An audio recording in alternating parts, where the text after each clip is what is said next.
Hello students and welcome to the Educand and this is another class of Child Development Pedagogy। जी, बाल विकास और शिक्षण शास्त्र की ये एक दूसरी वीडियो है जिसमें हम दोबारा से बहुत ही ज़्यादा महत्वपूर्ण क्वेश्चंस आपके लिए लाए हैं। तो प्लीज़ इस वीडियो को पूरी देखें, आखिर आखिर तक देखें ताकि सारे के सारे क्वेश्चंस आपकी क्लियर हो जाएं और उनकी कंसेप्ट भी आपको पता लग जाए। तो चलिए हम शुरू करते हैं विद आवर फर्स्ट क्वेश्चन। उसमें लिखा है निम्नलिखित में से कौन सी कक्षा आधारित शिक्षा कहलाती है। यानी कौन सी कक्षा आधारित यानी जिस पर हमारी एजुकेशन का बेस बनता है वो कौन सी है। निरौपचारिक है, औपचारिक है और क्या अनौपचारिक है। मैं आपको बता देता हूँ इसे इंग्लिश में औपचारिक को फॉर्मल बोलते हैं, ठीक है, फॉर्मल बोलते हैं, अनौपचारिक को इनफॉर्मल बोलते हैं और निरौपचारिक को बोलते हैं नॉन फॉर्मल। तो देखिए जब भी बच्चा कोई भी आधार बनता है बच्चे का, जब बच्चा स्कूल जाता है तो सबसे पहले वो स्कूल जाता है। तो स्कूल में जाते ही उसकी जो औपचारिक शिक्षा शुरू होती है, ठीक है, तो इसका ये बेस है।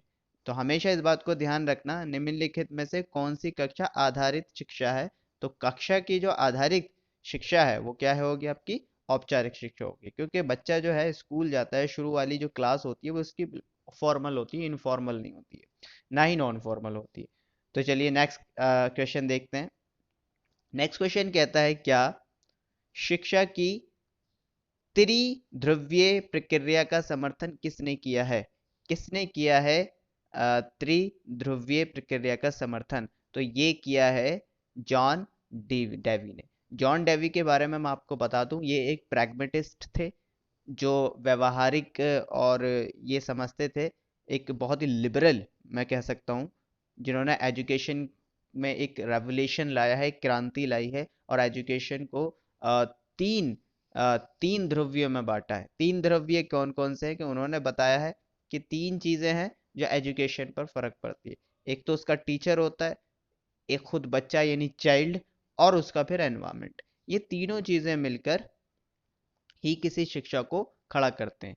तो शिक्षा के त्रिध्रुवीय प्रक्रिया का समर्थन जो किया है वो जॉन डीवी ने किया है। मैं जॉन डीवी के बारे में बता दूं, ये फादर ऑफ प्रोग्रेसिव एजुकेशन भी है। यानी ये जो हमारी प्रोग्रेस आधुनिक शिक्षा के जनक हैं, प्रतिपादक हैं आधुनिक शिक्षा के, जॉन डीवी।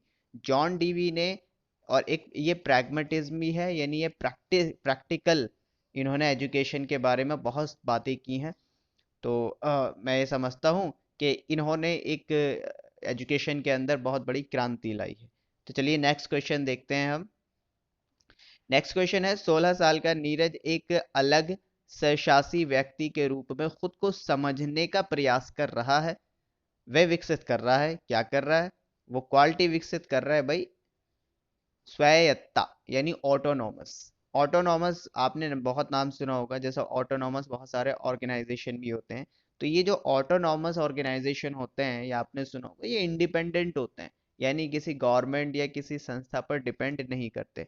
तो यही हाल बिल्कुल बच्चे के साथ भी होता है। तो बच्चे की एक ऐसी व्यवस्था होती है जहाँ पर वो अपने आप को ऑटोनॉमस यानी स्वायत्ता फील करता है। स्वायत्ता का मतलब यह है कि वो अपने जो डिसीजन है, अपने जो काम करने का रवैया है, अपने जो उसका वॉलेंट्री डिसीजन है वो खुद लेगा, स्वैच्छिक लेगा, यानी खुद से लेगा। यानी वो किसी अपना डिसीजन लेने के लिए किसी पर निर्भर नहीं होता। तो ऐसी कंडीशन उसकी स्वायत्ता यानी ऑटोनॉमस कंडीशन कहलाती है, जब वो अपने आप को अलग स्वशासी व्यक्ति के रूप में समझने लगता है।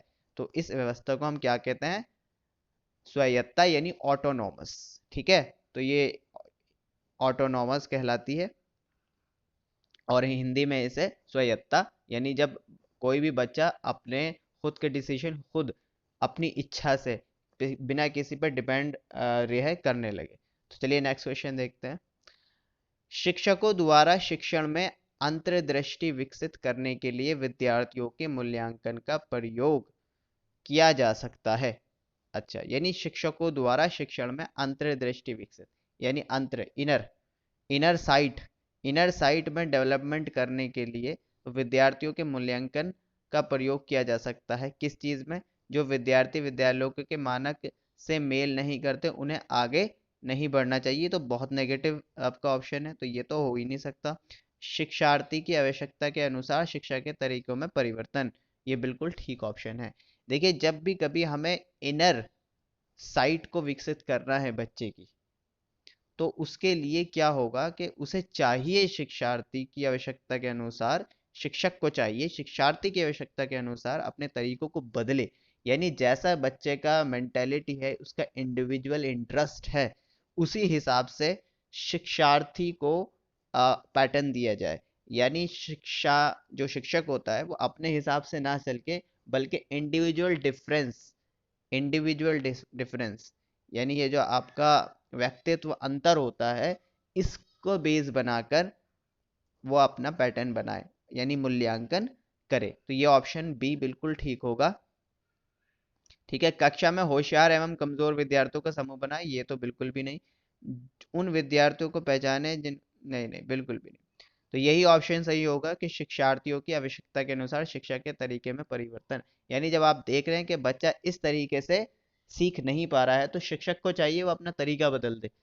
ठीक है, तो हमेशा ध्यान रखना, जो आपकी प्रोग्रेसिव एजुकेशन होती है उसमें उसमें जो बच्चा जो होता है एजुकेशन के अंदर सेंटर होता है, उसके हिसाब से चलना पड़ता है।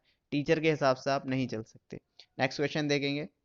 नेक्स्ट क्वेश्चन है, एक अभिभावक यानी माता पिता या गार्जियन आपसे विद्यालय में मिलने के लिए कभी नहीं आते। बहुत सारे, एक बार बहुत प्रॉब्लम होती है, अगर आप कहीं प्राइवेट या कहीं पढ़ा चुके हो तो आपको ये प्रॉब्लम बहुत फेस आई होगी कि जब पीटीएम होता है, पेरेंट टीचिंग आपकी जो पेरेंट मीटिंग होती है, तो उसमें आप देखते हैं कि बच्चे के माता पिता बहुत सारों के नहीं आ पाते, या वो आना भी नहीं चाहते।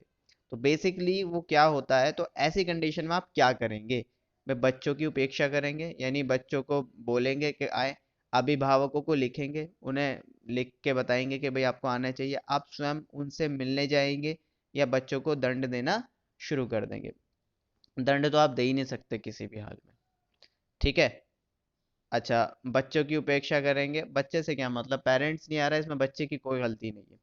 अभिभावक को लिखेंगे, हाँ लिख सकते हैं, लेकिन ये भी कोई इफेक्टिव तरीका नहीं है। सबसे इफेक्टिव तरीका क्या है, आप स्वयं उनसे मिलने जाएंगे।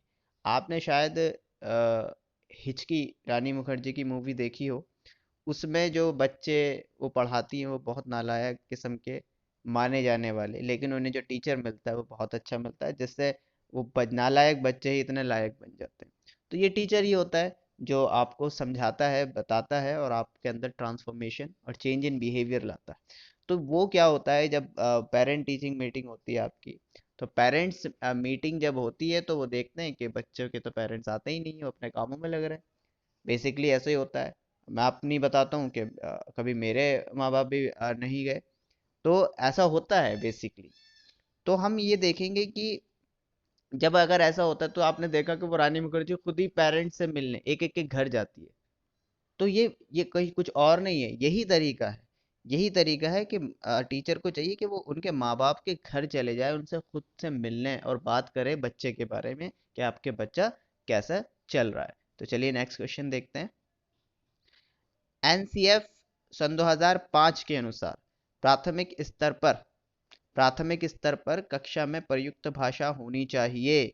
यानी कैसी भाषा यूज करनी चाहिए? लैंगिक यानी जेंडर, स्वदेन संवेदनशीलता, लैंगिक पक्षपाती, लैंगिक रूढ़िबद्ध धारणा, या इनमें से कोई नहीं।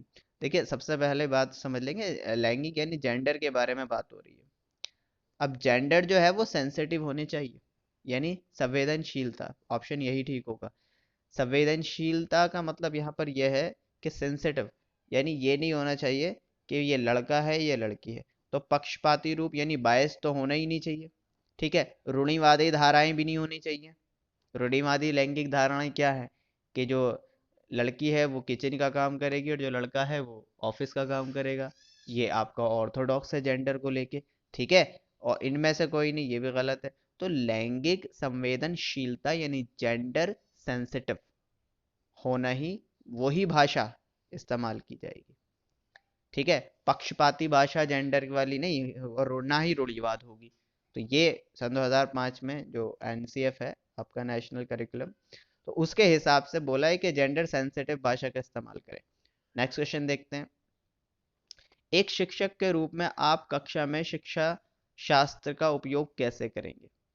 बताइए भाई।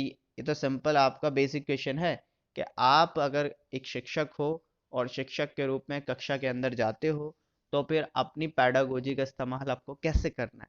छात्रों का ध्यान आकर्षित करने के लिए, हाँ हो सकता है।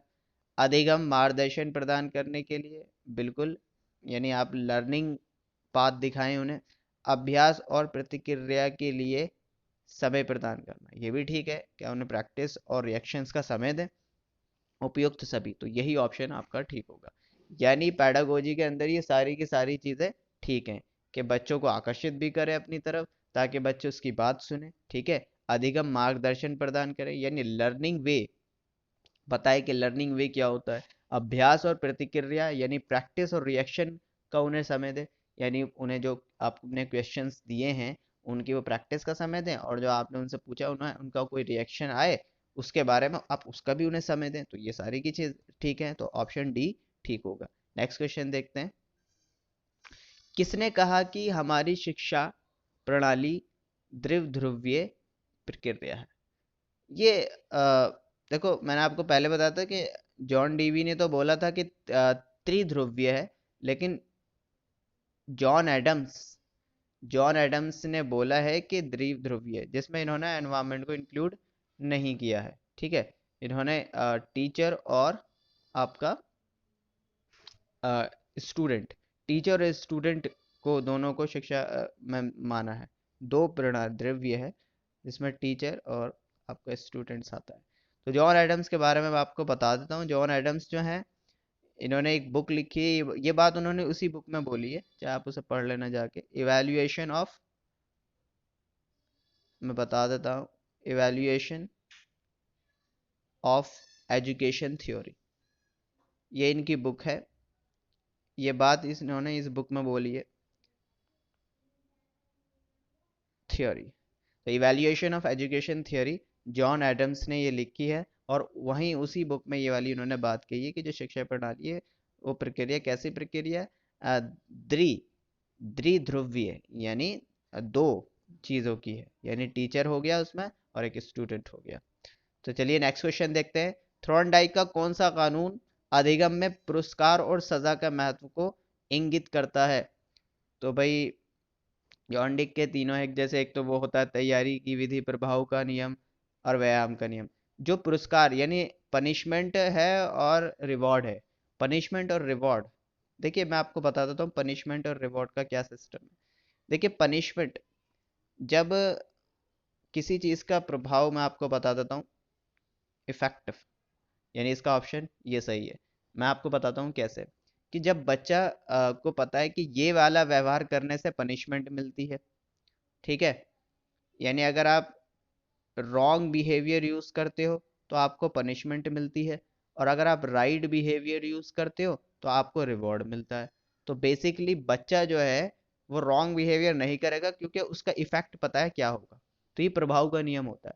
जब बच्चे को पता है कि इस पर्टिकुलर बिहेवियर का ये प्रभाव है, तो वो उसी हिसाब से रिएक्ट करता है। अगर प्रभाव अच्छा है यानी रिवॉर्ड मिलता है तो वो उस काम को ज़्यादा करता है, और अगर प्रभाव कम है, प्रभाव कम क्या, मैं आपको बताता हूँ। अगर आपको वहाँ पे पता लगता है कि इसका प्रभाव पनिशमेंट है, आपको जैसे पता लगा कि आप अगर बच्चा स्कूल में जाता है और उसे पता अगर मैंने किसी की पेंसिल चोरी की तो मुझे पनिशमेंट मिलेगी, तो वो इस काम को नहीं करेगा, वहाँ पे वो डिस्करेज होगा, उसे प्रभाव पता है। यानी ये आपका रूल ऑफ इफेक्ट, जैसे हम बोलते हैं लॉ ऑफ इफेक्ट, ठीक है। तो ये इससे रिलेटेड है, प्रभाव का नियम। चलिए नेक्स्ट क्वेश्चन है, निम्नलिखित में से कौन सी शिक्षा शिक्षण संबंधी से संबंधित समस्या है? यानी हमारी जो शिक्षण समस्या है वो क्या है? विषय की समझ से संबंधित समस्या, ठीक।